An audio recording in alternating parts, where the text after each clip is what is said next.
चौथा बाब। यादगारी पत्थर नस्ब किए जाते हैं। और जब सारी कौम यरदन के पार हो गई तो खुदावंद ने यशवा से कहा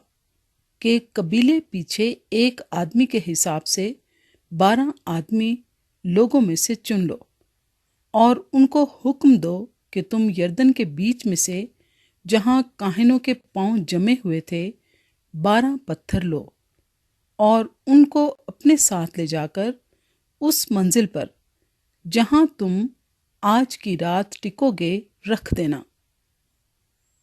तब यशवा ने उन 12 आदमियों को, जिनको उसने बनी इसराइल में से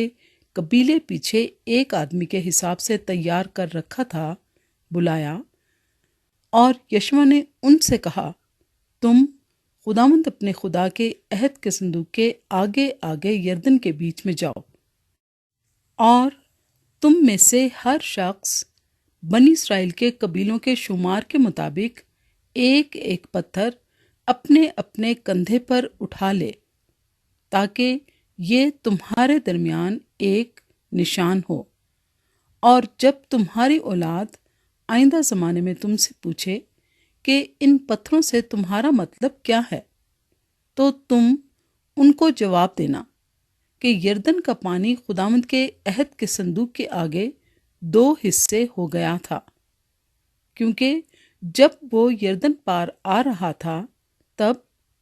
यरदन का पानी 2 हिस्से हो गया। यूं ये पत्थर हमेशा के लिए बनी इसराइल के वास्ते यादगार ठहरेंगे। चुनांचे बनी इसराइल ने यशवा के हुक्म के मुताबिक किया और जैसा खुदावंद ने यशवा से कहा था, उन्होंने बनी इसराइल के कबीलों के शुमार के मुताबिक यरदन के बीच में से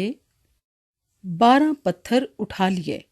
और उनको उठाकर अपने साथ उस जगह ले गए जहां वो टिके और वहीं उनको रख दिया। और यशवा ने यरदन के बीच में उस जगह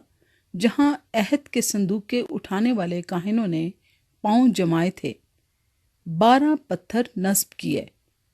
चुनाचे वो आज के दिन तक वहीं हैं, क्योंकि वो काहिन जो संदूक को उठाए हुए थे यरदन के बीच ही में खड़े रहे जब तक उन सब बातों के मुताबिक जिनका हुक्म मूसा ने यशवा को दिया था हर एक बात पूरी ना हो चुकी,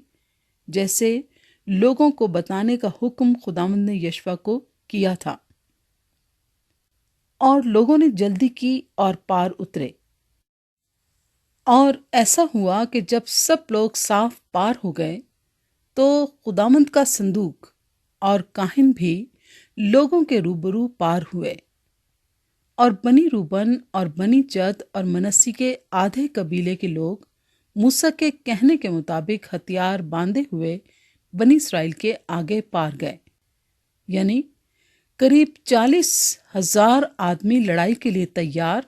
और मुसल्ला खुदावंद के हुजूर पार होकर यरीहो के मैदानों में पहुंचे ताकि जंग करें। उस दिन खुदावंद ने सब इस्राएलियों के सामने यशवा को सरफराज किया और जैसे वो मूसा से डरते थे वैसे ही उससे उसकी जिंदगी भर डरते रहे। और खुदावंद ने यशवा से कहा कि इन काहिनों को जो अहद का संदूक उठाए हुए हैं हुक्म कर कि वो यरदन में से निकल आएं। चुनांचे यशवा ने काहिनों को हुक्म दिया कि यरदन में से निकल आओ। और जब वो काहिन जो खुदावंद के अहद का संदूक उठाए हुए थे यरदन के बीच में से निकल आए और उनके पांव के तलवे खुश्की पर आ टिके, तो यरदन का पानी फिर अपनी जगह पर आ गया और पहले की तरह अपने सब किनारों पर बहने लगा। और लोग पहले महीने की 10वीं तारीख को यरदन में से निकलकर यरीहो की मशरकी सरहद पर जिलजाल में खैमाजन हुए। और यशवा ने उन 12 पत्थरों को जिनको उन्होंने यरदन में से लिया था जिलजाल में नस्ब किया। और उसने बनी इसराइल से कहा कि जब तुम्हारे लड़के आइंदा ज़माने में अपने अपने बाप दादा से पूछें کہ ان پتھروں کا مطلب کیا ہے، تو تم اپنے لڑکوں کو یہی بتانا کہ اسرائیلی خشکی خشکی ہو کر اس یردن کے پار آئے تھے، کیونکہ خداوند تمہارے خدا نے جب تک تم پار نہ ہو گئے یردن کے پانی کو تمہارے سامنے سے ہٹا کر سکھا دیا، جیسا خداوند تمہارے خدا نے بحر کلزم سے کیا کہ اسے ہمارے سامنے سے ہٹا کر سکھا دیا، جب تک ہم پار نہ ہو گئے، تاکہ زمین کی سب قومیں جان لیں کہ خداوند کا ہاتھ قوی ہے اور وہ